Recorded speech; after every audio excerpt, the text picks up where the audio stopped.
정부가 오늘 성주 사드 기지에서 소규모 환경 영향 평가 현장 조사를 진행합니다. 이 기지 입구에 있는 소성리 마을은 차분한 분위기 속에 약간의 긴장감이 감돌고 있다고 하는데요. 현장에 나가 있는 취재 기자 연결해 보겠습니다. 오예진 기자. 네, 그렇습니다. 국방부와 환경부는 네, 저는 지금 고고도 미사일 방어 체계, 즉 사드 기지 입구인 경북 성주군 소성리 마을에 나와 있습니다. 정부가 오늘 세 번째로 사드 기지에 대한 전자파와 소음 측정을 시도할 예정인 가운데 이 마을에는 아침부터 몇몇 주민만이 마을 해관 앞에 모여 상황을 예의주시하고 있습니다. 사드 배치에 반대하는 단체들과 마을 주민이 대규모로 몰려나와 반대 시위를 하던 이전과는 사뭇 다른 모습인데요. 정부가 육로인 마을을 통해서가 아니라 헬기를 타고 곧장 사드 기지 내로 진입할 계획임에 따라 강경 대응은 사실상 포기한 모양새입니다. 정부는 오늘 오전 대구에서 지자체 관계자들을 태우고 헬기로 출발해 사드 기지로 이동할 것으로 알려졌습니다. 측정에 앞서 토머스 벤달 미 8군 사령관이 나와 비웃음 논란에 대한 간단한 성명을 발표할 전망인데요.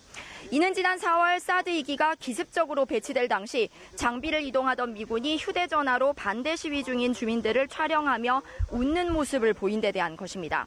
사드 반대 6개 단체와 주민들은 벤달 사령관이 온다면 일단 만나서 사과를 받고 재발 방지를 포함한 몇 가지 요구사항을 전달할 계획입니다. 정부는 앞서 지난달 21일과 그제인 10일에도 측정을 시도했지만 일부 주민들과 단체들의 강력한 반대에 부딪혀 무산됐습니다. 하지만 오늘은 사드 반대 6개 단체들과 주민들이 물리적으로 맞서지 않고 현수막과 피켓을 통한 시위 정도만 진행할 예정입니다.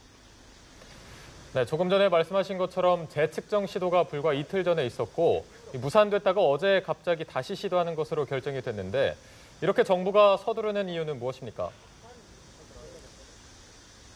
네, 정부가 오늘 시도하는 전자파와 소음 측정은 그간 진행해온 소규모 환경 영향 평가의 마지막 수순입니다. 국방부는 지난달 24일 환경부에 전자파와 소음 측정치 등을 제출하고 오늘은 이 측정치가 맞는지를 환경부와 함께 확인합니다. 측정 결과에 문제가 없으면 오늘로써 지난해 12월부터 진행한 소규모 환경 영향 평가를 종료하고 주민 공청회를 포함한 일반 환경 영향 평가에 들어갑니다. 정부가 서둘러 일정을 잡은 데는 갈수록 거세지는 북한의 위협이 큰 원인으로 꼽힙니다. 반면 주민들은 정부가 지난 4월 이미 기습 배치를 해놓고 전자파 측정을 통해 정당성을 확보한 후 졸속으로 사드 배치를 추진하려 한다며 반대하고 있습니다.